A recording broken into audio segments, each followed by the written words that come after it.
if you ever like Google that and, learn more about the process and stuff, it's really just absolutely horrifying. And so from that perspective, any way that you are engaging with an elephant that is not a natural way, whether you're riding it or washing, bathing it became the new thing. They used to have elephants in our zoo here painting, anything like that. Yeah. Wow. Yeah. And not that long ago.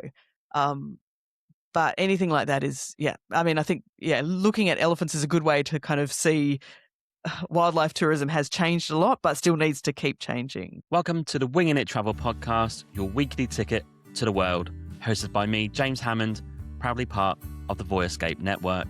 This is more than just a travel podcast. This is a cinematic audio experience to take you along with me on my journeys. Through rich, immersive soundscapes, authentic storytelling, and on-the-ground reaction, I bring you right alongside me where I'm hiking volcanoes, checking out the chaos of a city, or camping under the stars. With over 15 years of travel behind me, I've met incredible people, seen breathtaking places, and collected unforgettable stories, and now get to share them with you. So expect a mix of immersive audio episodes that let you hear the world as I explore it, solo episodes where I give raw, authentic storytelling, tips, and honest travel tales, and guest conversations with some of the most diverse and well-traveled people that I've met. This is a podcast for travelers, dreamers, backpackers, or anyone who thinks, what if I just went for it and traveled the world? So if you're looking for stories to tell, tips to share, and experiences to inspire, then you're in the right place. There is so much travel content coming your way, it might just spark that trip that you've always wanted to take. Winging It is part of the Voyescape Network, and you can check all the podcasts out on the network at voyescape.com. There's so many great hosts, great podcasts, and many, many great travel tips. Honestly, it's one of the best resources out there for travel, and it will inspire you to get out there to see the world. Head to voyescape.com for more great content. So let's dive straight in. Hello and welcome to this week's episode of Winging It. And today I'm joined by Amanda Kendle from the Thoughtful Travel Podcast. And the idea behind today's episode is to talk about a couple of subjects that are really hot in travel right now, and hopefully have another discussion about podcasting, where Amanda's based, and maybe a bonus topic at the end if we get time. So Amanda, welcome to the show. I'm excited to have you on. How are you doing?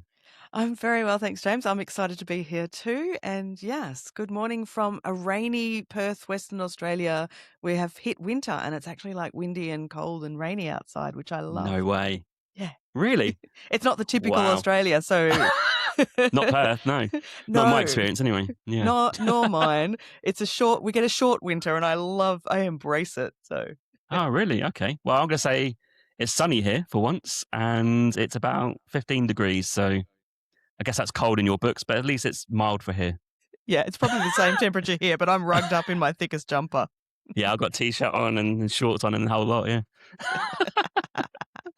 So Perth, what you're used to. Perth, I love it. It's probably my favourite city in Australia, I think. Yeah, I'm going with that. I'm going to claim that on the podcast because it's the first place I arrived to after... So I have a period of time, right, where I went to Europe, bits and pieces, history trips, school trips, a couple of partying trips, but not really travel, I'd say, in terms of the sense of exploration, more of a holiday. But my first exploration outside of the comfort of Europe was Australia, and the first place was Perth. So I've got a lot of great memories of there. That is very special. And a lot of people don't make it to Perth, obviously, because it is, one of the most isolated cities in the world. And generally people who go to Australia do hit the East Coast, which I can understand. But Perth and Western Australia in general are honestly some of the most beautiful parts of the whole world. And I don't say that, well, I am biased, but I have seen and compared to a lot of the world. You can't find more beautiful beaches than the south coast of Western Australia. But it's sometimes a frustrating place to live because it is a bit far from lots of places. But that's why it's still beautiful too. Stunning part of the world there, isn't it? I mean, I was in Margaret River for 6 months and people get saying, "Oh, what beaches should I go to?" I'm like, I don't even know. Just drive to one. Just go down They're all good. The highway, pick one off and just check it out. They're all unbelievable. They're crazy. Yeah. No, we're very lucky.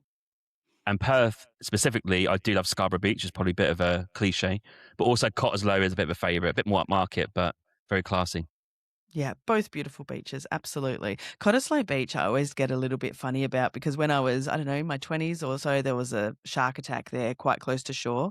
And like, Okay. I know that people exaggerate the dangers of Australian wildlife. And here I am doing it again as well. Yeah.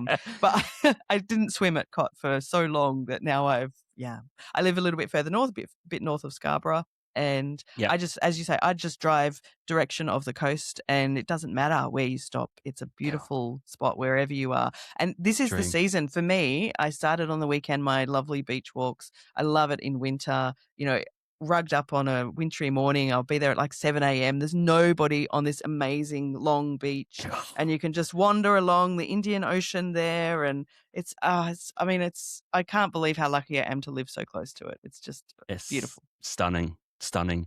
You are so lucky, I must admit. We do live by the beach. We're 5 minutes from it, but a Vancouver beach is not quite the same as a Perth beach or a Western Australia beach, but it's still not bad the same. You've still got mountains behind me and then the beach in front, so it's not that bad.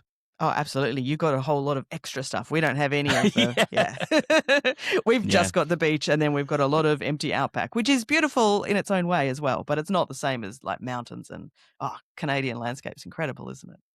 Cool. Yeah. I mean, BC is a bit like New Zealand, I'd say. I don't know if you've been to New Mm. Zealand many times. I think a similar vibe.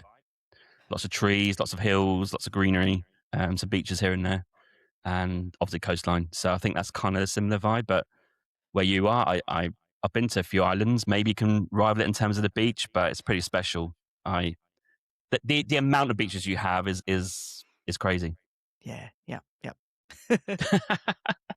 Okay, I'm very so biased. we've got some topics to discuss today. Mm. I didn't say them in the intro, but I'll say them now. We're going to discuss the topic one is going to be should we be traveling to Antarctica? That's going to be the first topic, and then the second topic is going to do a bit about wildlife tourism. So let's start with Antarctica. Is there anything straight off the bat before I get into some facts and figures that comes to mind when you think of Antarctica travel? Oh, I just think it's a really tricky issue, which we'll get into. But obviously, down here in Australia, we are quite close to Antarctica. So Yeah. I think it's especially topical. Yeah, but also, like, the photos and videos you see, what a stunning, amazing, unique place. So I understand why people want to go. But yeah, I have my thoughts, which we'll get to. Okay. It is a tricky one because I know some travel creators have been there. They do group tours there. I haven't been myself. Have you been? No, I haven't been, and Okay. I will not go, is my take. 100% you're committing to that? 100% will not go. Got it. Love it. I'm going to go 99% because I can't. I've got a bit of a weird thing about 100%, but Actually, fair it's more than enough, yeah. likely I won't go. And there are, yeah, under very extreme certain circumstances, if a lot of technology changed and lots of other things changed, I would go. So, yeah, okay, 99%. Actually, here's a cheeky question to start off. Would you do like a fly pass, like in a helicopter or a plane, just to look Even at it from less, above? definitely not. That would be my Definitely not. worst case scenario. Yeah. So that's worse than actually being on it. Yeah, well, I mean, it sounds weird, but yes, because I feel like so that's quite a common not super common, but it's an excursion you can do from Yeah. Australia is to fly past or fly over Antarctica. And Oh, for me, right. that Okay. just feels like you are just throwing away carbon. You're going in a plane, and Mm, then that's all you do. And some of those people, some of the apparent benefits that some people say can come from visiting, like, I don't think you'd get them because you wouldn't really get that, real connection to nature just from seeing it above. And I just think from a plane, that's the same as one person going and taking amazing footage of it and sharing it. I don't know. I don't feel there's that significant a difference from it. So during COVID, it was particularly popular because it was not counted as leaving Australia, so you could fly. So people did it to travel because Australia, was locked down very, yeah. for a long time. And yeah, so I knew quite a number of people who did during the flyovers during that time. Interesting. So it's not travel because you're stuck in a plane and you don't ever leave it and you land back into Australia. So you haven't technically gone somewhere. Yes, exactly. Yeah, yeah, Interesting. yeah. Okay. Mm. Haven't heard that before. Little That's an loophole. interesting take. Yeah. Okay. I've got a couple of facts for you. I've got quite a few, but I'm probably going to pick out a few that I think people should hear. Yeah. Straight off the bat, Antarctica is losing 135 billion tons of ice per year. That is, you can't even comprehend that, can you? That's a lot. Horrifying. Yeah. Understatement. Yeah. That's a lot. Yeah. It's crazy. Yeah. Here's an interesting one. Since 2016, Antarctica has lost more sea ice than the Arctic in the last 40 years combined. Wow. So that's a bad decade. Yeah, it's not a great decade, that. This is interesting. All interesting. Projections suggest that the West Antarctic ice sheet could disappear by 2300. So that's contributing to 10 feet or 3 meters of sea level rise. I think that could be pretty detrimental to Uh, the Earth as a whole. 3 meters of sea level rise Yeah. definitely leaves me underwater here. Yeah. So, Wow. yeah. And here, actually. Yeah. Yeah. I'm right by the water. Yeah. Yeah. Okay. Wow. Uh, a really sad one is the emperor penguin extinction risk. That's going to be possible due to the loss of sea ice, and it also depends where they breed, etc. And it Mm. could be by the end of the century. That's grim. And I'll do one more, then we can start getting into some stuff. Antarctic tourism is booming. It exceeded 120,000 visitors a couple of years ago, which is a Yeah. lot of people, isn't it? It is, isn't it? And I think COVID contributed to that in the way of people thinking, wow, I've got to I've got to do the travel I want now and hop on, because it's really expensive to go. But I know quite a few people Mm. who in the last few years have gone because they thought they always wanted to go someday, but that kind of COVID panic of, wow, things can change. And also, I think Mm. understanding some of the risks of it, then people are like, "Right, I'm going now so that I get my chance to see it," which I understand, but don't love. And the cost, I mean, I'm not too clued up, but I'm predicting it's between, in US dollars, maybe 10,000 and 15,000, something like that. Oh, Or could it be minimum, I less? think. Yeah, no, I Yeah. think it's pretty rare to get a cheaper one. I mean, from Australia, most of the people who go have to fly to South America first, so that's already Yeah. a few $1,000s just to get to the jumping off point. But Yeah. yeah, I think you can easily spend up to 40, well, Australian dollars, so maybe US, 20 to $30,000. It's plenty of really expensive options as well. Yeah. I think I got It's not offered cheap. 10,000 and a half thousand dollars US to go. And I said no. Mm. Which kind of leads me to the next question. I know you've answered you've not been and no interest. Um, do you have friends or peers who've been to Antarctica? Many. So obviously here in Australia, it's it's close. A lot of people go. I have a lot of travel writer friends who've been more than once, and Oh, wow. mm, Mm. yeah, and I mean some of them might listen, so they probably know already. A good friend of mine just went again recently, and when she told me, she was like, "Ah, I know, I know, I do have mixed feelings about this, but I'm going again." So she knew how I would feel about it. But obviously, the travel writer friends I have, they're paid to go. I mean, or Yeah. they don't have to fork out the cost. So then I understand that it's a very tempting thing to do because the images you see coming back from people who go are just stunning, and it is a part of the world that is not recreated anywhere else, etc. Hmm. But yeah, for me, it's really important to me that, I mean, we do no harm, but also that we try and do some good. And for me, it's very hard to do good if there are no people who live there. Like, I think you should be contributing to communities and helping people in places you visit have improved lives in some way. Yeah, of course, we have in Antarctica we have the idea that we will be helping wildlife and supporting scientific research, and that you go there and then you love it and you go home and want to support it and make sure that, we take better care of the environment and all of that. But I just think we don't need to go all the way to Antarctica to feel that, or that it necessarily makes a difference. Yeah, I'd feel like the scientists that kind of go there to stay there for a period of time would do enough to give Yeah, us information, maybe content if they want to do some content about what it looks absolutely. like, and give us a feel of it. it's an interesting debate, isn't it, about why you would actually go yourself if you know roughly what it looks like and maybe what some of the facts and figures are, but you still feel like you have to go. So is that like more of a sort of just like a selfish type feeling, isn't it? Yeah, I think it is like it is really centering yourself. I listened to a podcast recently where there was a researcher, a scientist, at the University of Tasmania here. There's Oh a yeah. lot of Antarctic. I think they have a special Antarctic research center. But Mm, anyway, she was on a podcast and she's been I think several times and does research that is connected to like ice melt and stuff. I think it was, and she said she has decided she will never go again because she can't cope with the feeling that even just her single trip, the carbon emissions are so mm, impactful, and just every incursion into that otherwise kind of pure region does have a detrimental impact. And she's someone who has devoted her whole career to scientific research in Antarctica, and she says I can't go again, and it's her beloved place. And I was like, oh, when I listened to that, I was like, wow, that powerful. is, yeah, yeah. Yeah. So, Talking of carbon yeah. emissions, though, I've got a couple of facts actually. People want to Oh, know yes, what's please. going on. Here we go. Each tourist who visits contributes environmental strain with black carbon from ships accelerating ice melting. So it found that in 2022, each tourist arrival, so one tourist, accounts for an average of 83 tons of snow loss. Wow. So just think when you're on that ship, you are one of, I don't know how many's on the ship, hundreds, I Mm. guess.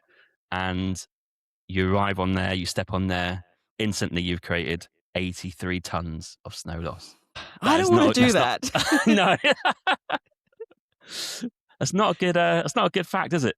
No, it's not. It's really not. I don't think that any newfound love for the environment and, desire to support.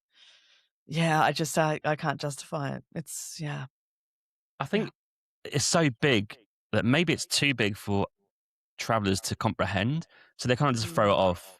If you said like, I don't know, it's a house worth of snow. Obviously, it's much more than that. You can go around, oh, yes, here's my house. That's kind of roughly what I'm costing the Antarctic when I go. But because it's 83 tons, even I though I can't don't know picture it. what is that, that's probably something incredibly big, right? So Yeah, it's yeah. maybe too hard to comprehend. Not sure. Yeah, I think that everything about Antarctica is hard to comprehend because it's so unique and so vast, and yeah, it feels like, oh, just one little person will be okay. But yeah, it does. It is. Yeah, the stats make it hard to be. It's not as clear to us exactly what we're doing when we go, I think, and perhaps that's Yes, the job of a lot of communicators to communicate that better as well and to quantify it in ways that we really see the impact. But of course, a lot of people want to market to people to go there, so there's a lot of contradictory messages. there is. Yeah. And just to finish on, I guess, some carbon emission stuff, a single cruise ship. So I hate cruise ships. It's a bugbear of Mm, mine. We get three a same. day in the summer in Vancouver, unfortunately. Oh, yeah. Um, they can generate 3.2 to 4.1 tons of carbon. So that's equivalent to an average person's annual emissions. Mm, So that is not good either, is it? that's also terrible. Amongst the Absolutely. many things they do to harm the Yeah. environment. Yeah. Yes. Yes. Yes. Yes. Yeah. You won't get any argument from me about cruise Yeah. ships. So absolutely not. But Oh, yeah, I think that's, and you see some of the developments are talking about, hybrid ships or electric ships and all of that. But there's still so much. It's not just that. It's not just that impact that is damaging. And I think, I don't even know where to start. I was also going to mention, there's a lot of rules around what you do when you go to Antarctica. And hmm I have heard that from, my friends who've been, that, they stick to quite strict protocols. There's definitely like if you walk on the ice that you cannot, you're vacuumed and stuff before you go and stuff so that you can't drop anything, like not even like a thread off your clothes. And so that, hmm there's a lot of those kind of protocols. However, I think the companies that my friends have gone with are very good at sticking to those protocols. But there's not mm. like a policeman standing on, every No. corner in the ice in Antarctica to check that. And I have heard rumors or, ideas that depending on than the cruise ship, and depending on the passengers, that there's a lot of times that those rules aren't adhered to. And so it's all very well to say, we have all these leave no trace policies, and Hmm. it's all carefully designed so that we don't do any harm, but you can't be sure that everybody's following those rules. And I'm sure there are many cases where they are not, or where people just make genuine mistakes because they don't even know what they should or shouldn't do, etc. Even if you're on a great cruise ship, you might have a language barrier and you don't really understand what Sure. you can or can't do. There's so many reasons, and it just seems really risky. I think if it's that fragile, my thought process is I think it's best we just don't go, because I would actually, okay, let's say I went on a ship, right, and I got all these protocols and they're telling you clearly don't do this, don't do that, but accidentally a Yes. tissue drops out of your jacket or something, right? You're like, oh, I've ruined it. I've done bad. Like already, like 2 seconds on the ice, I already destroyed it, right? Yep. Amongst other stuff we just discussed about the carbon emissions and stuff, it's just so fragile and so delicate that why would you even want to risk it? And I guess what you're saying also goes into greenwashing, I'd imagine, from a lot of companies who would claim to be no trace, etc. But just by going there, they're kind of already kind of cancelling out what they do good for that area, Yeah, right? I yeah, imagine. yeah. I think so. And even like a lot of them will, well, not a lot, but some of the really, better ones that if our friend was insistent on going, I would say, well, have a look. There's a few better cruise lines with smaller boats, and they really emphasize their citizen science programs. And, you might be on the boat and you'll be involved in, collecting water samples, or, doing something that, is supporting scientists' work, which is great, and also probably helps the travelers themselves really get to understand, the value of Antarctica, scientifically and environmentally. Mm. But I don't think that we can justify the numbers, the volume of people who are going. We don't need that many people to help, take water samples or whatever the different kind of Yeah. projects that they're doing. I mean, I'm glad that there are better ways to go, and if you are insisting on going, then at least use those kind of liners. There's some who have like really highly qualified scientists on board, and lab sessions every day, and they really learn a lot. And I really I love that exists. And I appreciate that over, the whole here we go and let's just jump in our kayak and, go and take our amazing photos. But yeah, it's still access to requirements to make sure that Antarctica thrives. It's still, more harm than good. Yeah. And even if they restricted tourist numbers, like you say, who's going to police that? Because it's not owned by one single entity, right? Yeah. Yeah. So unless you've got more ships to police it, which would probably be a Defeats the bit purpose, weird. doesn't it? Yeah. Yeah. I can't see even how you would, manage it Yeah. in terms of tourist Yeah. numbers. There's not like a border control line where you Mm. all have to pass here. So yeah, it's yeah, I don't know. It seems to me like there's little potential to make sure it's done appropriately and well. And yeah, the payoffs are just not good enough to me compared to the potential, well, the not just potential damage, the damage that has already been done, and the potential future damage. Yeah, and I guess someone could counteract and say, well, I'm going to play devil's advocate for a little bit. They could say Mm. maybe, well, tourist numbers don't actually contribute that much to the environment because the world as a whole is warming up. And I guess they're climate deniers, I suppose, but not climate deniers. Mm. They probably accept as getting warm, but maybe it's not humans' fault. It's just the natural progression of the earth. So us going there won't actually make much difference. But I would counter on that and say, okay, even if that's true, you could still drop something in the water like a litter, or you could even damage an environment for the penguins, whatever it is. There's still other stuff you could do that would counteract that, right? So there's so many Absolutely, different yeah. factors here, isn't there?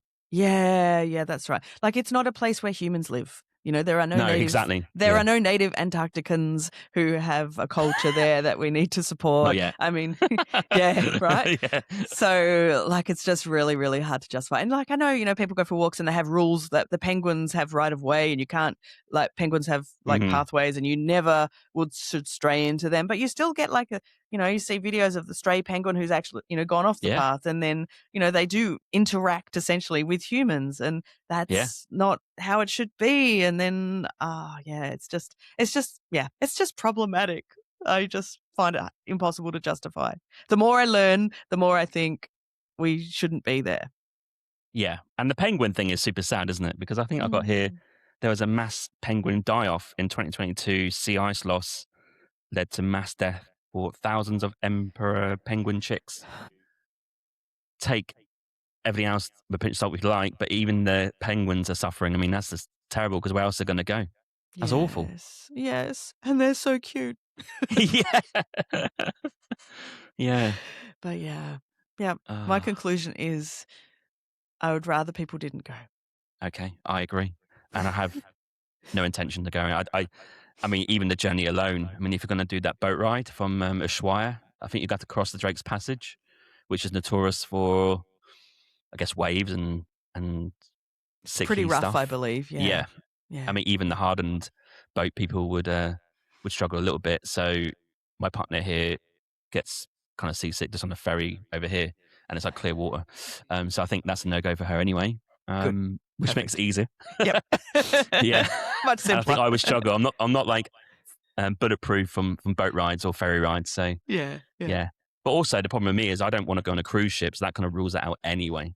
So Mhm. from like Agreed. a higher level, if you like, one step back. Yeah, yeah. Agreed. Good. Well, I won't see you there. Yeah. Okay. Next one. Let's go to wildlife tourism. And more, I think you know more than me on this because I haven't done too much episodes on this, a little bit. Unfortunately, I've done some stuff in the past, like when I was younger, which is not great. So Same. I will come clean. I've done the elephant ride in Thailand. I also watched them as well. And the most crazy bit is I've done that tiger thing in Thailand where you walk amongst the tigers and you stroke them and you feed them a chicken and you play with them in the water. Oh, wow. Yeah. That just Really seems weird looking crazy back. at a base level. That seems crazy, even before we Yeah, and worry someone about might the go like, how? wildlife. Yeah, like how can you do that? I'm like, well, yeah, 23, just with my friends. I didn't initiate it as I went along. Even at the time, I was thinking like, why are these tigers just not quite with it? It's quite hard to Yeah. describe. They're there, and you're feeding a chicken, or you're next to them, you're stroking them. It's almost like they don't see you there, but they know you're Ah, there. It's a interesting. weird vibe, and the Yeah. strangest vibe is in the water when you're playing with them. Right, you got a stick and a carrier bag, and you're sort of jostling it up in the air, and then they come and jump up and grab it, but they're not jumping at you; they're jumping at the thing. So that's like your pet cat. You know, you Yeah. rustle something, it'll have a little swipe at it. And I just found it really weird. It is really weird. Yeah, Also, like, my strange. cat sometimes misses the thing that she's jumping for and scratches me Yes, instead. Like, I've got yes. plenty of evidence on my hands of this, so The but tiger's she's getting much way too smaller than a close. tiger. Yeah.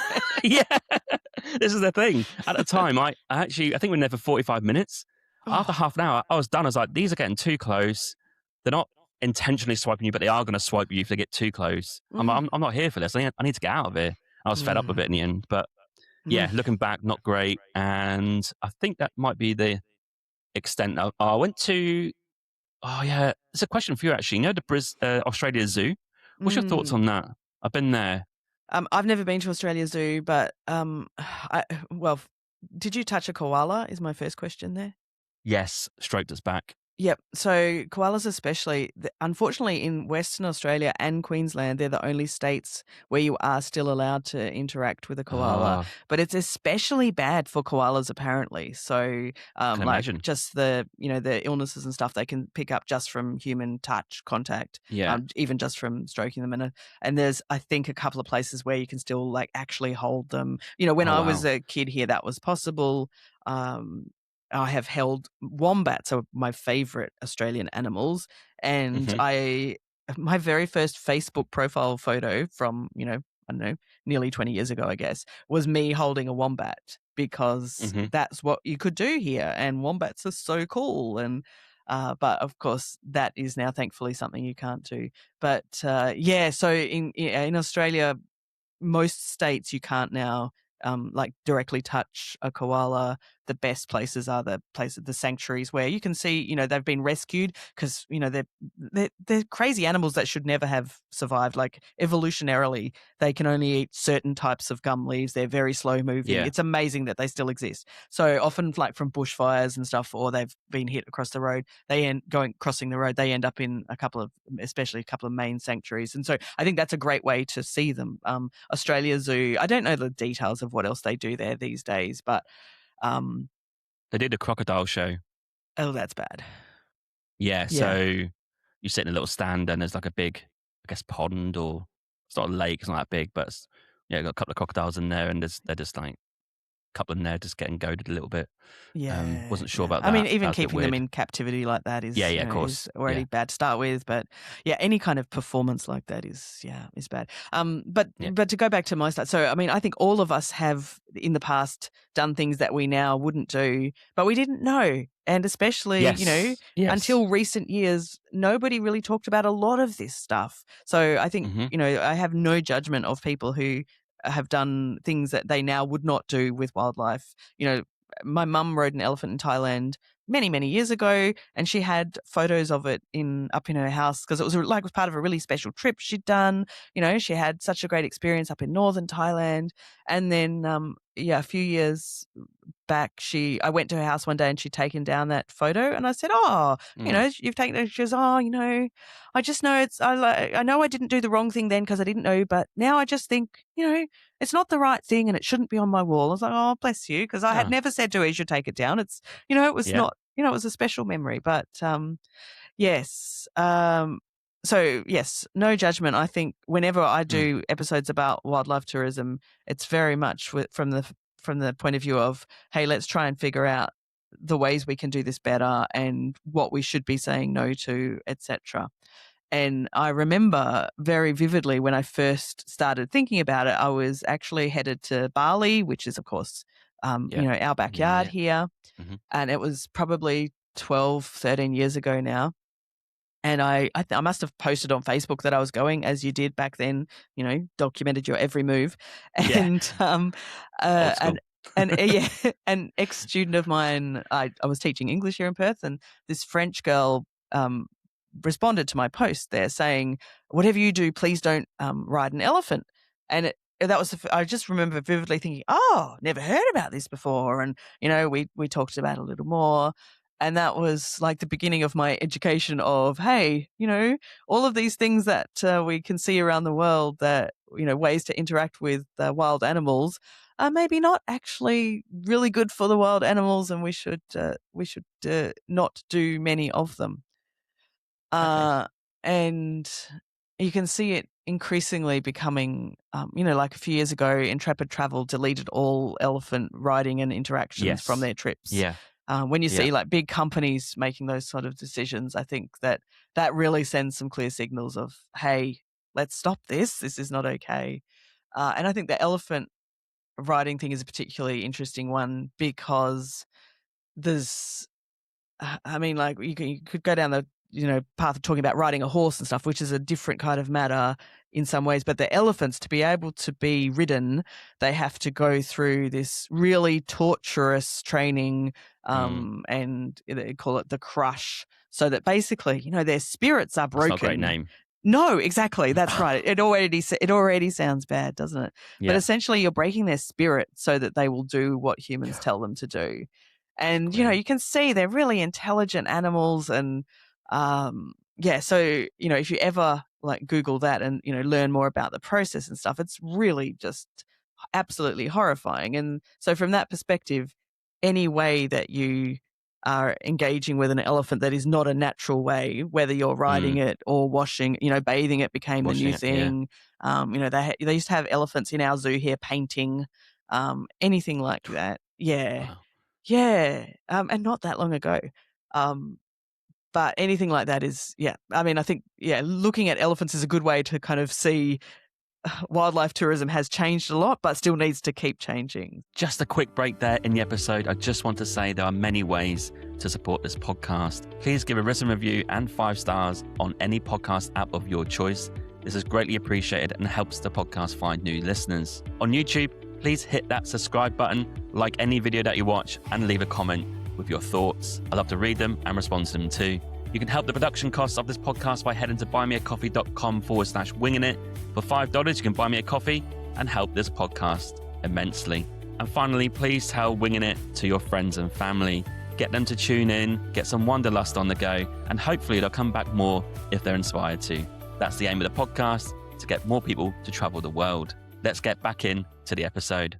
I mean, speaking of those elephants in Perth Zoo that used to paint, they have recently all been relocated to a kind of a safari zoo in South Australia where they have this huge area. And because elephants need to be in herds or packs, and so now they've kind of collected a bunch of elephants from around Australia and put them all together there, which is a much, like it would have been nice to leave them where they came from in the first place, but it was too late for that. Obviously, some of those elephants were bred here in Perth and in other parts of Australia, but at least they've now kind of resurrected the herd kind of situation, and they've got, massive land area. And you can only observe them. I think it's a drive-through kind of safari area. So it's like a good solution for, hey, we've got these elephants and they shouldn't be in these small places anymore. What can we do? So it's an interesting one, elephants, because I think if you just need to break it down thinking like, oh, should I be doing this? Like, should I be sitting on it? Should I be washing it? Would you do it in the natural wild environment? No. So yes, exactly. Already it's a bit weird. I think that's the first thing. And I remember seeing some wild elephants last year when I was in India, and it was incredible. And I was kind of almost ashamed that before that I'd been into like, Thailand and sat on one and whatever. And I know I was young and whatever, but it still pained me a little bit. But at least I got to see them in their real life habitat, and it was amazing. It was unexpected. We're actually trying to find tigers, which we didn't see, but they were there, just 10 of them, beautiful by the water, just like hanging out. It's just it's incredible. There is nothing better that I've seen in wildlife so far in a natural environment. I think they're pretty majestic, aren't they? Yeah, I have never had the pleasure yet of seeing elephants in their natural setting, but I will one day, and I know that will make me much happier than any of the other experiences. So yeah. I saw some in the pool, like just tied up at people's houses, and that was really heartbreaking to see. They're just like, it's just, I guess, standing there. They didn't get to lay down because they're kind of tied a little bit to the house. I guess they're used for tourism, I suppose. That's income for the family, but real heartbreaking to see, really. Absolutely. And it is tricky. Like I'm always careful not to just say, okay, we have to just stop it all. So for example, in Thailand, they became tourist elephants after they were stopped from being used in the logging industry. And obviously logging phased. And, pulling, trunks of trees around and, the danger of that work, that was obviously even worse. But then they had to, like, there was all these elephants and all their owners, the mahouts, who made their livelihood out of owning the elephants. And so you can't just suddenly make all of those people unemployed without, giving them, that you can't, it's not as simple as all of that. And you still have all these elephants that have been, broken in as such. And so it is very tricky. But I was in Thailand last year, and I kind of assumed that there would be a lot less elephant riding still in existence. Really? Okay. I went out to Ayutthaya, north of, the ancient city north of Bangkok. And I was with my friend Vincy, who runs the Rise Travel Institute. So we are very, very militant about, being very good tourists and doing no harm. But she'd spent a lot of time in Thailand, so she was less shocked than me.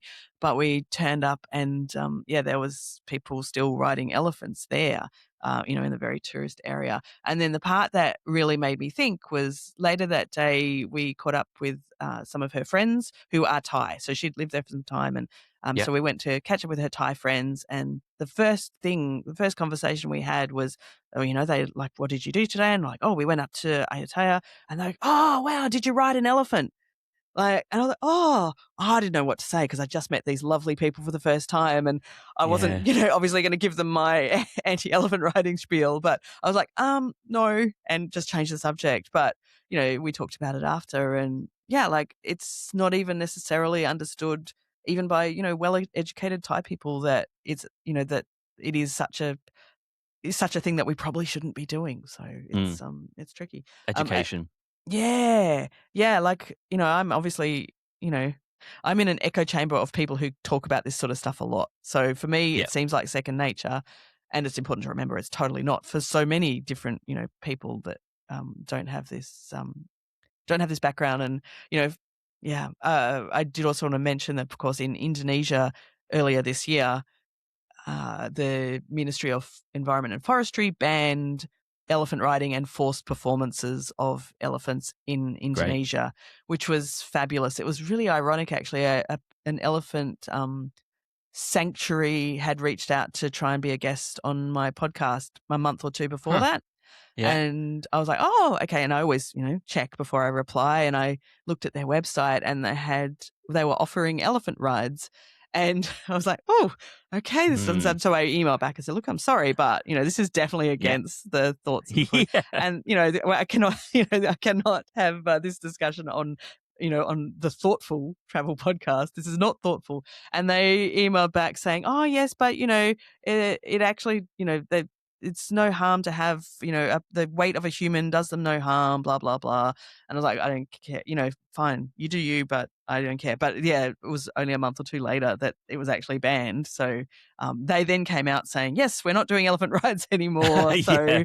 I hope like, so. Yeah. Yeah. yeah, good. But So yeah. that sounds like they maybe didn't know, didn't, right? Because if you had a heads up was coming, why would you Oh, do a podcast about it?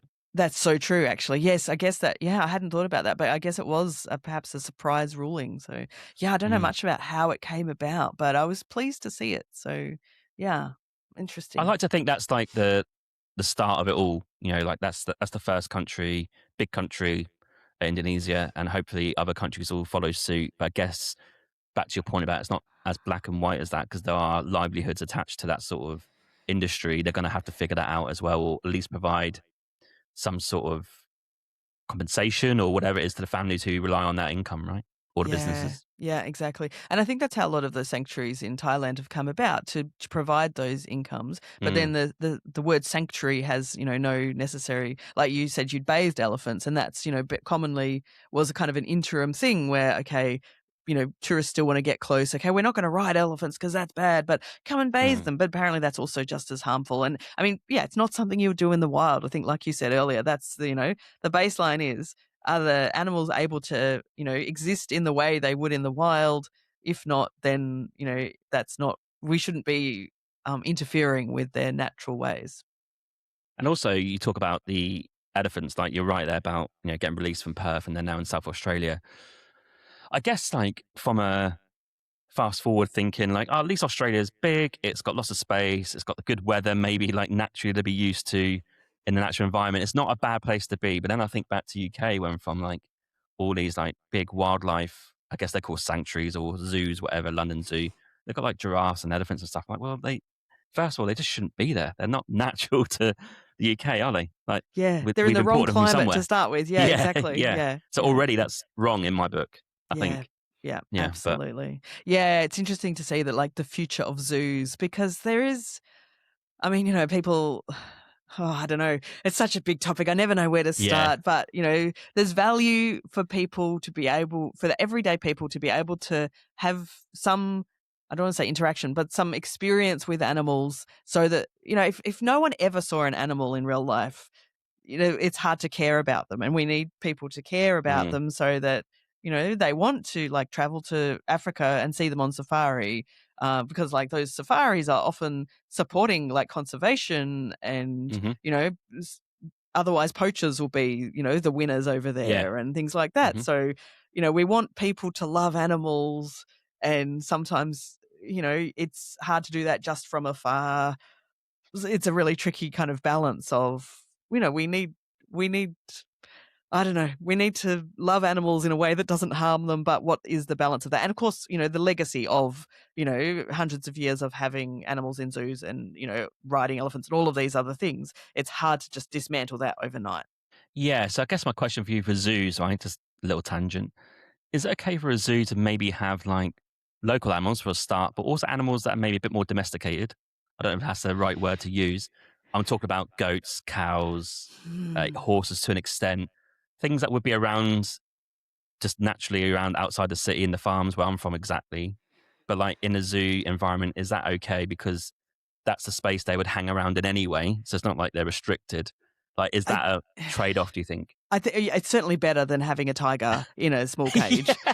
Yeah. 100%. Yeah. Yeah, and a giraffe is Yeah. like looking over and yeah. Yeah. Yeah, yeah. Yeah. Yeah, it's really tricky. I mean, I guess, as long as having sufficient space is good, and having, Mm, I mean, yeah, I guess, like, yeah, domesticated, like, farm animals, it's a trickier level again, isn't it? But, I mean, yeah. I don't know if you can still feed a giraffe here, but when I was younger, I did feed a giraffe here, and obviously Mm, that's not okay, and giraffes do no. not belong in Australia, but, kangaroos, like, there's quite a nice I haven't been there for many years, I don't really go to zoos at all anymore, but, No, same. for this reason, but, in Perth Zoo, they did have a great Australian area, which was very open, and, the animals could just kind of, it was fairly free range, but, they certainly interacted. I remember when my son was a baby, we had a kangaroo come and steal a packet of sultanas out of his pram. So, sultanas are Yeah. not a native food for No. kangaroos, so that's definitely not okay.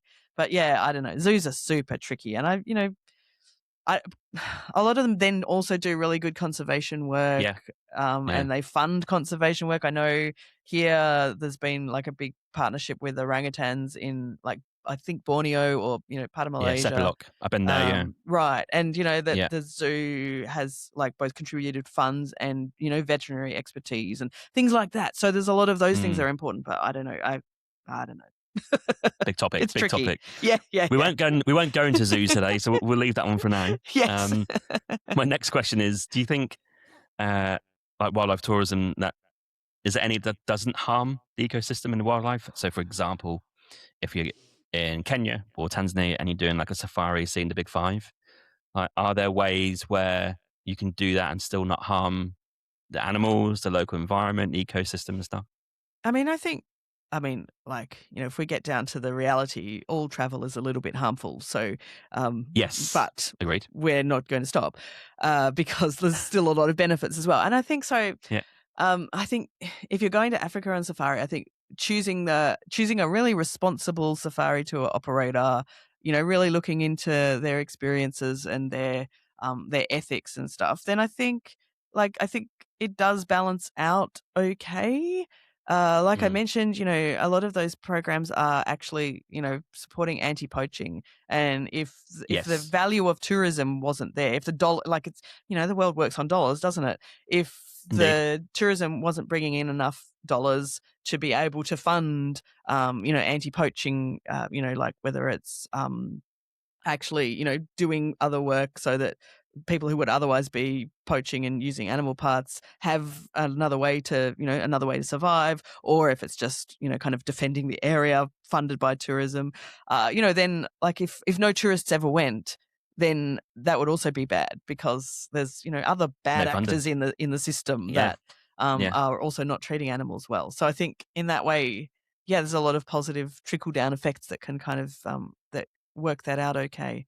I once interviewed a guy, it was so memorable, James Mwenda, who had worked as a caretaker for the two last northern white rhinos. I hope I've got that right. Oh yeah, the ones that are extinct now, right? Yeah, and Yeah, I think there's like one or two left, but they can't breed. yeah, Maybe there's only yeah. males left. Anyway, something like Maybe that. there's that one. Is there one male left? Maybe. Maybe I one male think. left. Yes, Maybe. yeah, he'd Maybe. worked with them for a few years, and, like, this was just such a heartbreaking conversation, because Yeah. he loved those animals just, with all his heart, and to imagine working with the last animals of their species is Mm, is horrifying. But still, all of those, there's other animals that are, getting close to that, and to be able to yeah. fund people who can still work with those animals is really important. And, maybe in some of those countries, it's not a governmental priority to, Yes. I mean, Exactly. honestly, it'd be the same here, to really conserve those species, but tourism can contribute and help with Hmm. the dollars. So, there's a, Yeah.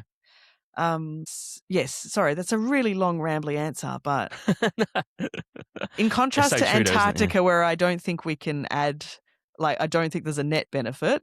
I think if we are, for example, going on safari in Africa, I think if we do it well, there can be a positive outcome, that it is worth us Mm. doing that, I think but you hit with the nail on the care. head about the priorities. I think you're right about that.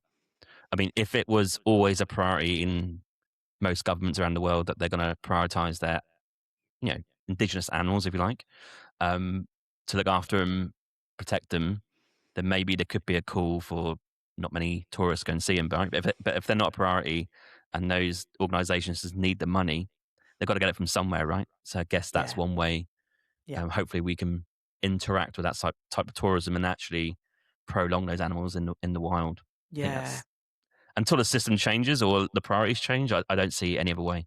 No, and actually it was on, Erin's Curious Tourism podcast, I heard an episode about, trophy hunting, so people going Oh for yes, wildlife, but they're, hunting the wildlife. But there was some mm. statistic, and I can't remember the exact statistic, but was it Kenya or Tanzania? It was one of those where the value of the photography tourism industry was massively more than the trophy hunting tourism industry.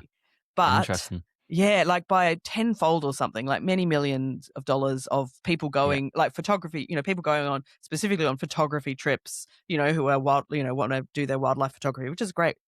That's a great way to shoot an animal with a camera. Go for it. yeah. Um, Best way to shoot it. Yeah, but yes, not with a but gun. yeah. Yeah, But yeah. the fact that the balance was so extreme, but there was still, the governments were still allowing the trophy hunting. And there was it seemed like, for me, reading between the lines or whatever, like there was still politics involved. And, the people Hmm. who were doing the trophy hunting, particularly rich and wealthy people and, Of course. Yeah. influencing governments in other ways and all kinds of so it's just so tricky to get it right. So But murky. yeah, so murky. That's a good word for Yeah, it. that sums up a lot of our systems, I guess. Many different types of it. Yeah. But I think murky is a problem we have in a lot of countries relating to a lot of Yes. stuff. Yep. Yeah. Unfortunately, Yeah. different Here topic too. that though. Yes. Yes. Bigger topic. Indeed. Would you ban any activity like to protect wildlife specifically, or if it affect livelihoods? Like I don't know. I think banning safaris would be quite extreme, but is there Yeah. something that's still going on now where you think top of your mind? Well, we just need to stop doing that. Uh, I mean, I think, yeah, I don't think I would ban, if I ran the world, I would not ban safaris. I would just ban bad safaris. So Yeah, I would yeah, ethical operators only.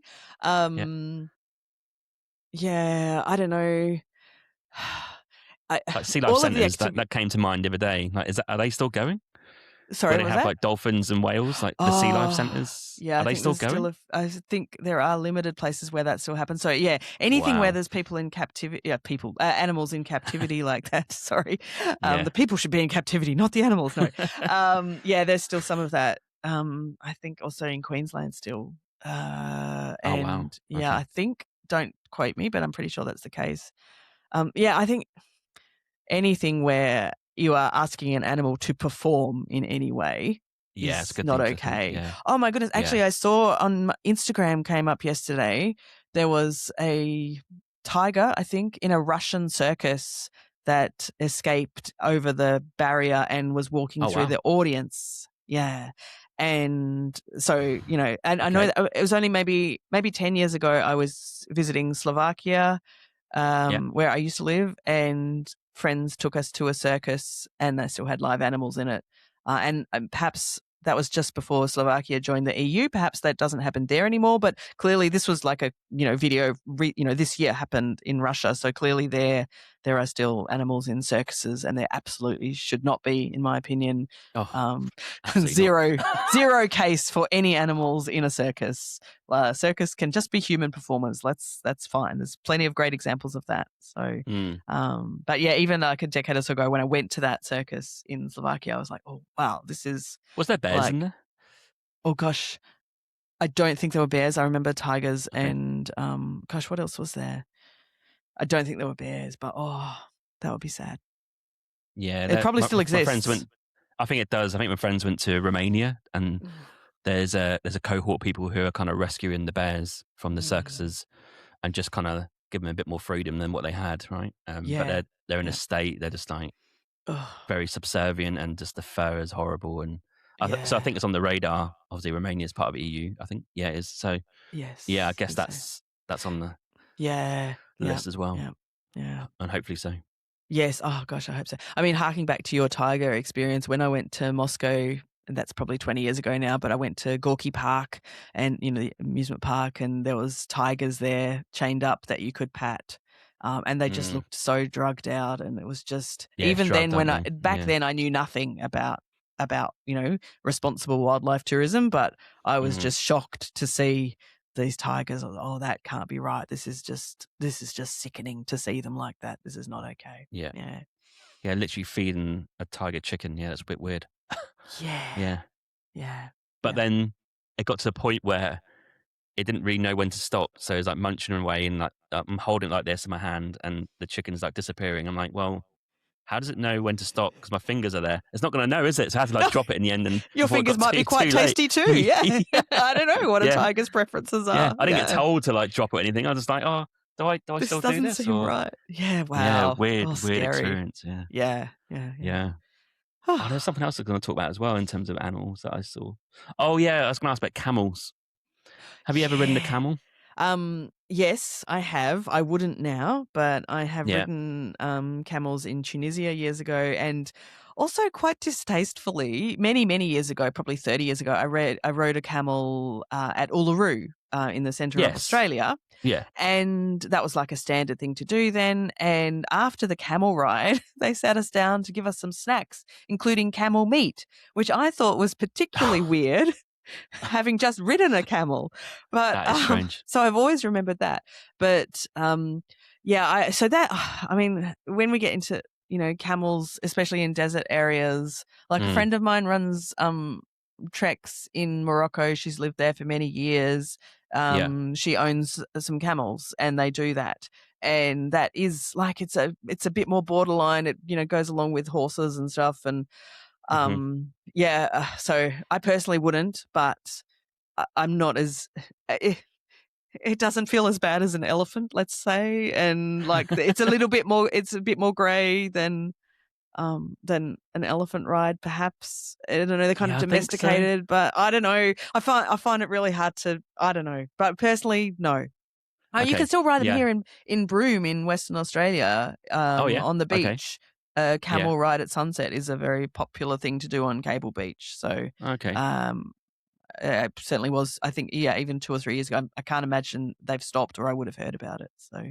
Interesting. So I it's did a bit of voluntourism back in the day, which is obviously another topic that we could oh, discuss yes. another time. Unfortunately, it was a camel safari camp. Yeah, in India. That was Interesting. in the Thar Desert, Thar in the west. Right. It borders Pakistan, and essentially they just do tours. So we got to actually most of the time was just doing admin and arranging the tours, but we obviously got to experience it once or twice. But actually, interestingly, I do remember at the time I got asked to go on an emergency tour of theirs because some Australians actually were complaining. Like, can you? They like say to you, "Can you go and talk to them and stop them complaining or something like that?" I was like, "Oh God, okay."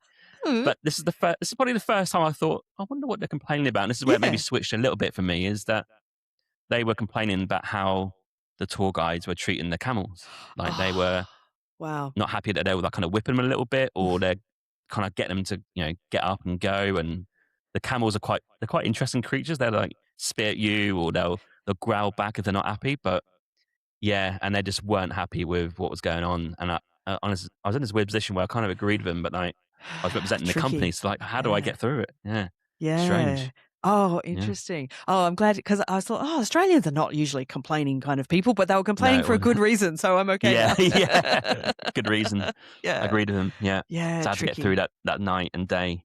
Ugh, But actually, yeah. interestingly, I didn't go on a camel again after that because the tour Right. before I experienced, I did. I didn't actually enjoy it that much, to be honest. And then I thought, no, I'm just going to walk by them, Yeah. behind them, to the side, and not antagonize them or ride them. I don't think there's any value in that. And that's when I thought, I don't think this is right. Yeah. Yeah. Yeah, That's how I feel too now. Yeah. But yes, one of those things yeah. I've done in the past as well, but I would not do it again. Yeah. Okay. Well, anything else you want to say to wrap up some animal tourism? Any facts? Anything? Any last remarks before we I close mean, out the just to episode? say, like, I completely understand why people want to, like, for example, I completely understand why you want to cuddle a koala. They're so Oh yeah, cute. Of course, yeah, it's our human nature to want to do that. And, there's lots of ways we have interacted with animals in the past. And I completely understand the desire to do it. And it is hard to sometimes step back and think of the greater good. But I think Mm. whenever I am going somewhere where there's any kind of animal tourism involved, I always Google and find out more. Like, even if it says it's a sanctuary, is it really a sanctuary? You know, are they actually, you know, really following good, responsible wildlife guidelines, or are they, you know, like maybe they have rescued them from a worse situation, but are they still in a bad situation? Yes, You know, yes. it's very grey. So I guess, yes, to say I understand the temptation, but do the research and try and, yeah, just try and let those poor animals have, you know, the lives they should have as best as possible. Okay, that's great. I want to spend 5 minutes on your podcast and also a bit of travels from yourself. So, Thank you. can you tell the people your podcast and what it essentially is about? You've been going for 10 years. Yes, So so you're yeah. like a bit of a travel podcast royalty, actually. So Oh, I'm well, I very, don't know about very honoured royalty, to but have you on. thank you very much. I don't know about royalty, but just that um, I don't give up easily. So, Yeah, uh, yeah. yeah. So I have, yeah, run the Thoughtful Travel podcast since 2016.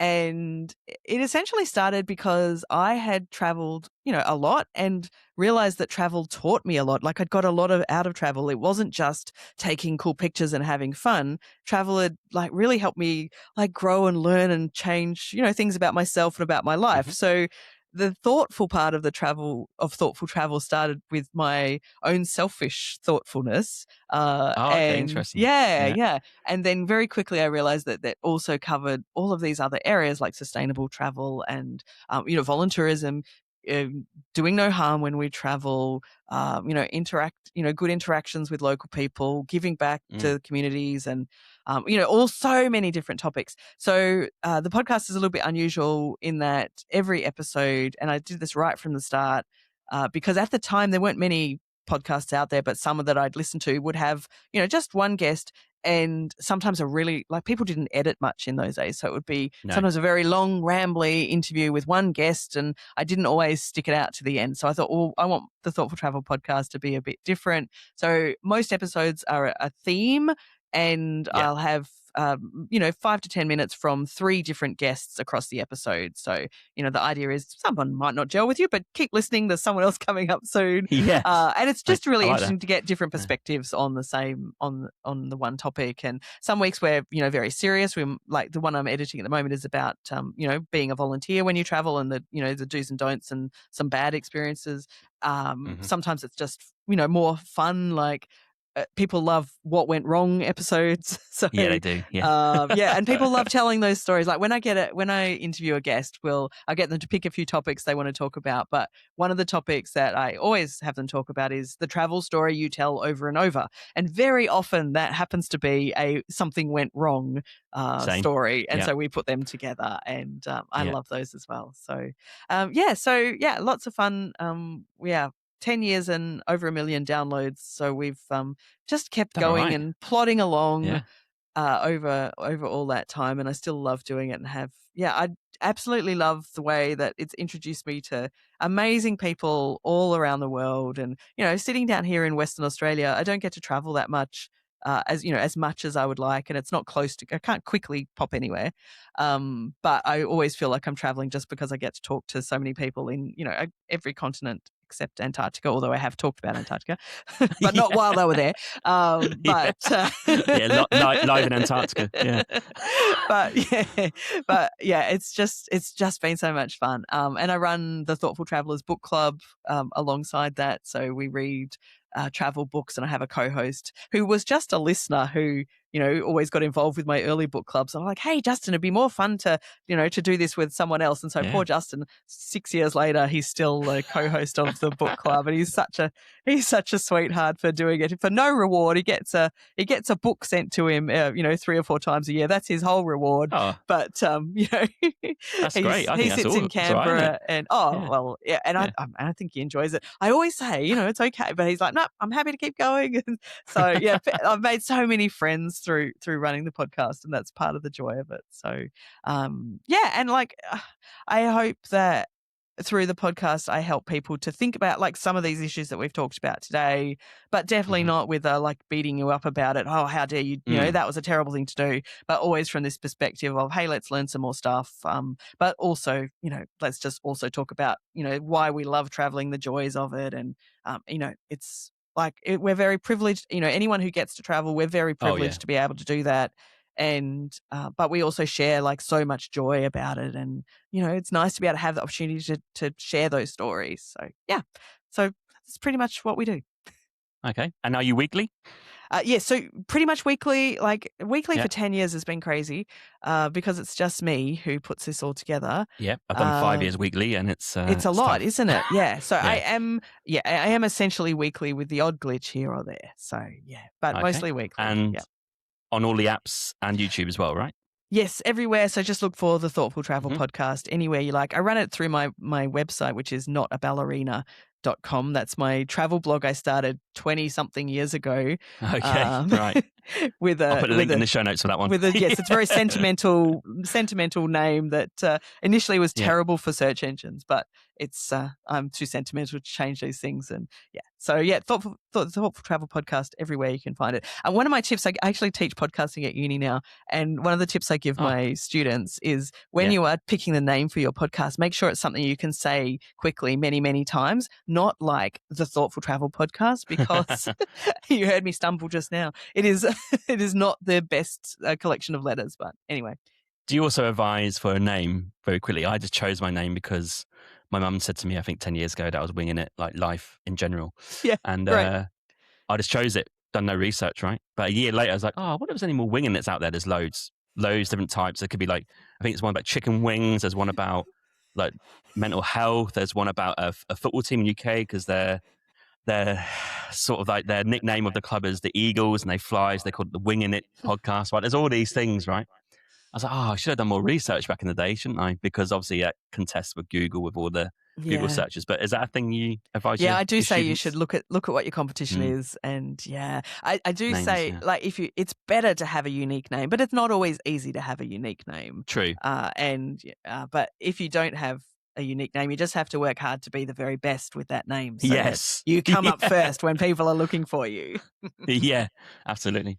Awesome. Okay. I'm going to finish the episode with some quick fire travel questions. This is like a little feature. Okay. I've not done an interview this year. So you're my first interview in 2026 because Yay. I'm taking a break for a year just to concentrate on other types of podcast episodes. So this is quite a new thing for me this year. So I normally ask, I don't know, 10 questions off the top of my head. They're going to be your favorites. So I know people don't like favorites, but I'll you have to try. do it. And some questions you might not like. Let's start with, it's travel question time. Top 3 favorite places you traveled to. Okay. Japan, I lived there for a couple of years, love it, keep going back. Iceland, have only been once, but desperate to go back. Just did an episode with 3 Icelanders who were amazing. Oh, I found some. Wow. Yes, Okay. yes. I've Not got this many new of them. series. I know, right? There's only 400,000 of them. It was actually harder to find than usual. But I'm doing this chats with local series, so you kind of get to know people before you go. So Japan, Iceland, and it's very hard to pick. Probably Thailand. I've been back many times because it's kind of, you know, close, and every time I go to Thailand, there's so much diversity and the people are amazing, good food. Yeah. Okay. What about 3 places that you haven't been to that are next on your hit list? South America as a whole. Have never been Big to any place. part of South America. I know. Well, Okay. yes. So anywhere I'd be happy. Yeah. Sub-Saharan Africa, Kenya or Tanzania, maybe somewhere like safari-like would be great.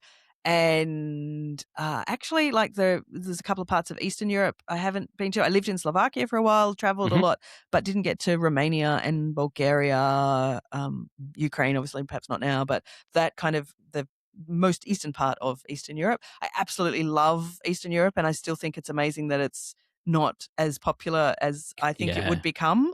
I'm kind of glad about it as well, but so that's my picks. Okay. Oh, these are hard questions, James. I know. Next one's going to be your top 3 favorite places in Australia. Oof. Gosh, Sydney is a very iconic city. I think It I is. understand why people always want to go there. Every time I go and I'm, taking a ferry across the harbour, I think this is the this is a beautiful, beautiful city. I don't want to live Hmm. there; it's too big for me, but I love visiting. So I understand that as a really iconic place. Ningaloo Reef here in Western Australia, so Nice. up off Exmouth, Coral Bay Yeah. On area. my That list, that whole is. Yeah. it's absolutely stunning. So Hmm. um, it's definitely, a good competitor to the Great Barrier Reef. Yeah, and you can get to the reef from the shore at Coral Bay. You can just walk in and snorkel and just incredible. So, and a lot of Hmm. interesting wildlife experiences up there that they're doing pretty well. And Yeah. thirdly, I would say Tasmania. I have been back to Tasmania, I think 4 times. Every time I'm in Tasmania, I start looking in real estate windows thinking, "Oh, I want to live here." But I think I love it because compared to the rest of Australia, it's small and And different. drivable and so different. It kind of feels Yeah. much more like Europe than the rest of Yes. Australia. Yeah. And yeah, and lots of really like lovely little tourism experiences, a lot of local things like like food producers or Hmm. wine, a lot of good wine, beautiful beaches, some really interesting hikes. Yeah, it's just like it's really diverse and in a small area and just gorgeous. Okay. This can be 1 to 3, your choice. Is there anywhere you haven't liked that you traveled to? Um I mean, not really. I kind of am the kind of person who finds something to enjoy about everywhere. Hmm. But I would say I don't have much experience of traveling in the Middle East. A few days in Dubai. But what I didn't like was the like they build an indoor ski slope and all of that like kind of tourist infrastructure just to keep people busy that's not connected to the local culture in any way. I know exactly what you And mean. Yeah. also, obviously, like, kind of from an environmental perspective, it doesn't make a lot of sense to be freezing ice in the middle of the desert, that kind of thing. So, yeah, Hmm. so not that I didn't like, I think there's probably other ways to see those areas, but that's something that definitely wouldn't do again. Hmm. Yeah, I don't know. I don't really have a dislike place, I have to say. Okay. What about a top 3 favorite cuisines from the Oh, world that okay. you've experienced? Yum. I'm so hungry now because I haven't had breakfast yet. Yeah, Um, yeah. I need to let you go to have breakfast. no, it's fine. It's fine. Number one, Japanese. I Okay. could, if people say if you could only eat one cuisine for the rest of your life, it would be Japanese. And Yeah. especially because when you're in Japan, there's so many more different foods that are traditional Mm. Japanese foods that rarely make it to Japanese restaurants outside of Japan. So, I could eat Japanese every day forever and ever. Amen. So Japanese, Thai. I love like the fresh flavors and stuff. And when I've Yeah. been in Thailand, done a couple of cooking classes and, Yeah. They're yeah, great. just, yeah, yeah. Last time I was there, came home with a bunch of sauces, spent a day an hour in the supermarket with my friend and we came home with extra Thai sauces and stuff. Um, okay. So Japanese, Thai and, hard to pick. Actually, maybe Korean. I was in Seoul last year. Loved some of the food I Oh, tried. yeah. Okay. There's a couple of Korean restaurants here I really Yeah. love. So yeah, I guess, yeah, Korean. Okay. Are you a sunrise or a sunset person? I love both, but I'm definitely a morning person rather than a stay up late person.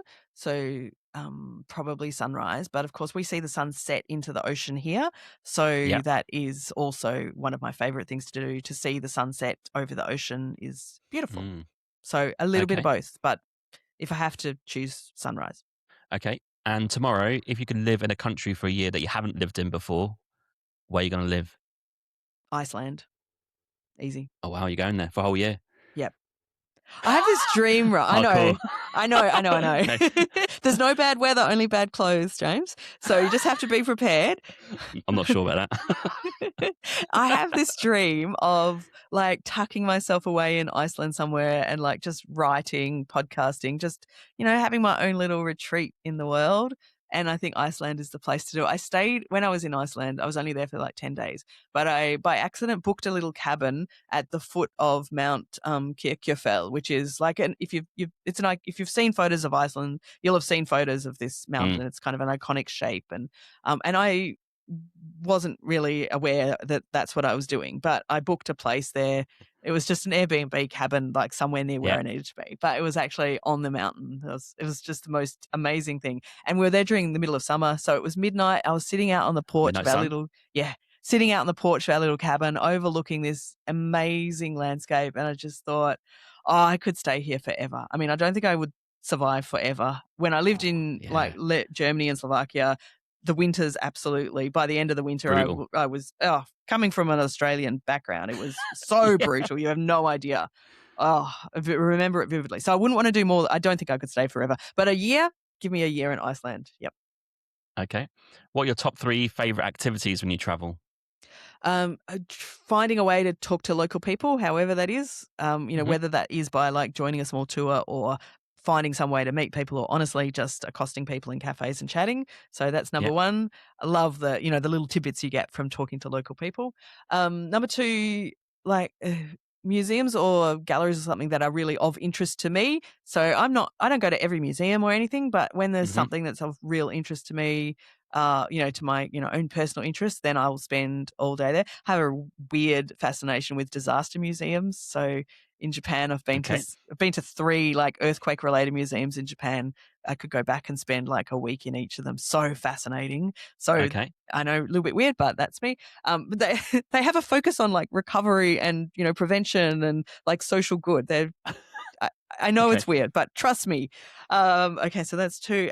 3, I guess eating, like, Local food. finding local food, not like the tourist food. One of my guests last year, and people keep reminding me about this because they've all remembered it, had this great theory about finding good food in a place, like especially a pretty touristy place, Yeah. and it's like I've always thought, you don't go on the main drag, you go off to the side. So you're not in the Yeah. tourist restaurant. Hmm. But she said, yeah, she does that. And then she looks at the font, at their typeface, and she looks at the menus or their names and stuff, and she has this theory that if they have taken great care and chosen really good fonts and typefaces, then that is a restaurant that really knows their stuff and they care, and that's how you should eat. So this is my Oh, new theory and my new way I'm trying to experience food around the world. So okay. Interesting. I'll take that theory. Okay. Talking of museums, actually, Erin gave me a recommendation. I didn't get to it in Bangkok last year, unfortunately. But it's a surgery museum. Have you been there? No. Oh, why did Erin not give me this recommendation last time I was in Yeah. Bangkok? Oh, okay. Well, Ah. she told me to go to this like surgery museum where it's part of the hospital, but you can go in. It's public access. Yeah. I guess you pay to go in, and you just look at the surgery breakthroughs they've had, and you get to learn more about surgeries. And How yeah, it's in cool. Bangkok. That Yeah. sounds cool. I love any of those kind of more niche museums because, yeah, Yeah. they're always run or, put together by people who are so passionate about their particular area of expertise, and you Yeah. can learn a lot. I love like learning quirky new things. So Yeah, it's great, isn't it? It's weird. I didn't go, unfortunately, so I don't have long enough. I need to go back, and I yeah, love me too. Bangkok's favourite city. Same. Actually, talking of Yeah. cities, actually, I was going to leave one more extra question. I've got 3 questions left. One Okay. more on sort of favourite stuff is top 3 favourite cities. Are you a city person? If so, top 3. So I love both. Like I love to get out into the country and I love to hike and stuff, but I do also, like the buzz of a great city. Hmm. Bangkok would have been my number one, possibly because I've been back many times and Yeah. yeah, and it's just it's a cool city. So yeah, Bangkok, Berlin. Hmm. I absolutely love Berlin. I was super lucky when I was in high school. I went on a school trip to Berlin.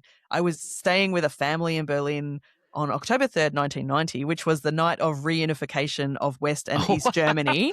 I wow. know, isn't this Okay. insane? And the family Yeah. took me to the Brandenburg Gate in the center of Yeah. Berlin. He was from West Germany. The wife was from East Germany, so it was like mega meaningful to them. I was literally there at the moment Germany's reunited, so Wow. like that just cemented Berlin for me forever as an Yeah. amazing place. And I've been back a few times and it's just a Great really city. cool city. Yeah. And I would after that say Osaka. So I lived in Osaka and Nara in Japan. And Hmm. so I just have a real like sentimental love of Osaka. Much prefer it over Tokyo, where I've not really spent much time at all. So perhaps, Mm. caveat, maybe I just need to spend more time in Tokyo, but the Maybe. Osakan Big place. people are different. Yeah, exactly. Yeah. And Yeah. I love Osaka and the food as well. So yeah. Okay. You mentioned hiking actually, or nature. What about 3 favorite like views or hikes that you've done? Oh, this is like such a good and hard question. My very favorite, I have these photos up in my living room. So, Yeah. very favorite one was a little tiny place in northern Japan, kind of inland from Sendai. Did a hike there a couple of years ago with a friend.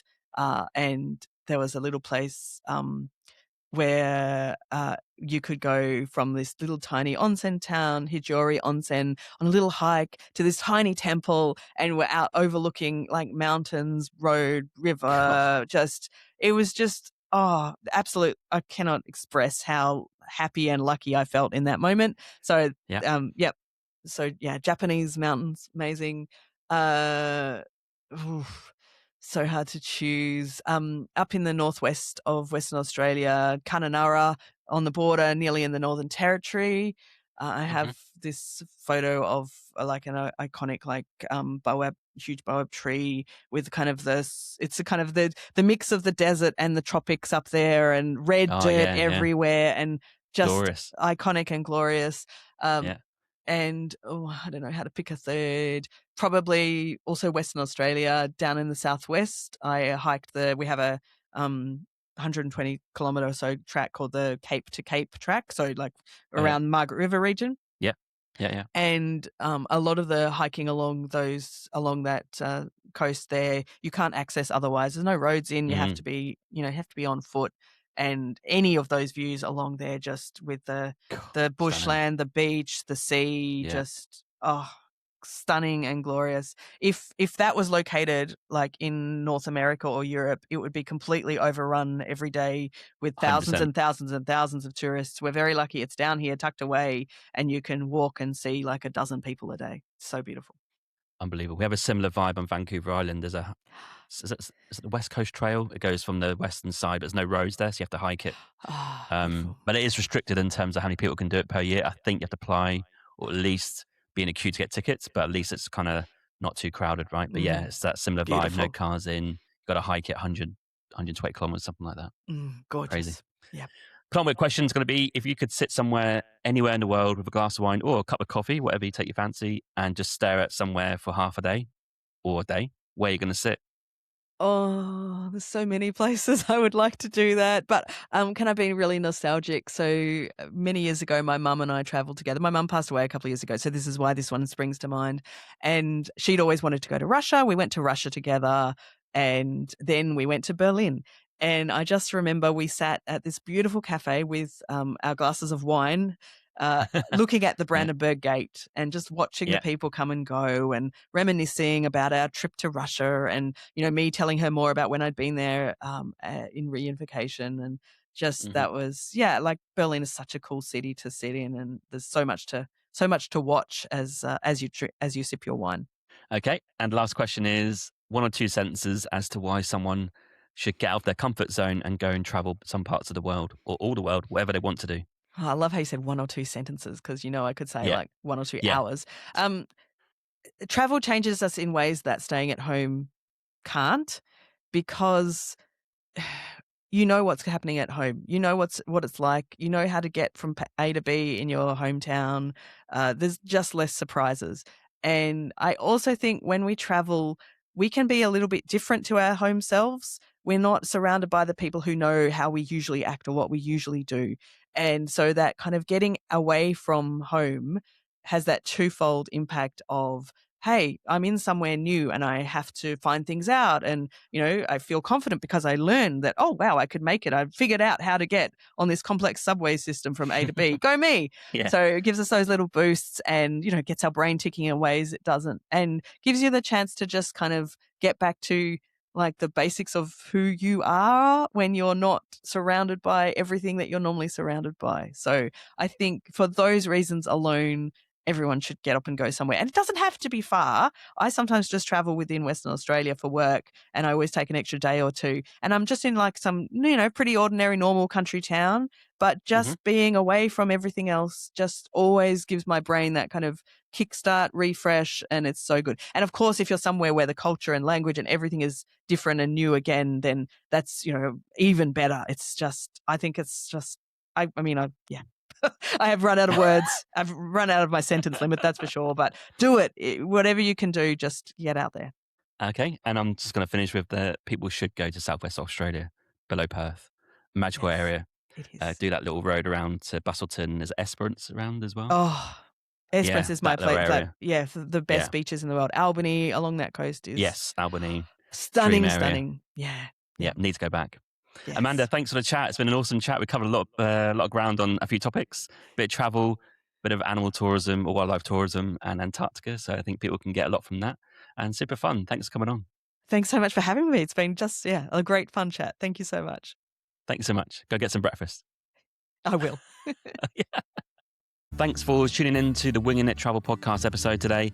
I hope you got some great content there and are inspired to go and travel. If you want help to go and travel, there are links on wingingittravelpodcast.com to help you book some travel. These are affiliate links, and anything that you book is at no extra cost to yourself. But for me, I get a tiny, tiny commission with that cost. Also on this website is other great materials, such as blogs, episodes, and information about myself and my travels. Head to wingingittravelpodcast.com for more information. Also, if you're looking for help to start a podcast, head to wingingitproductions.com. This has all of my professional projects within podcasting and YouTube, and you can see all the different types of content that I'm creating. And finally, don't forget to leave that review and 5 stars on your podcast app, or if you're on YouTube, don't forget to subscribe and like the video. Thanks for tuning in. I'll see you at the next episode.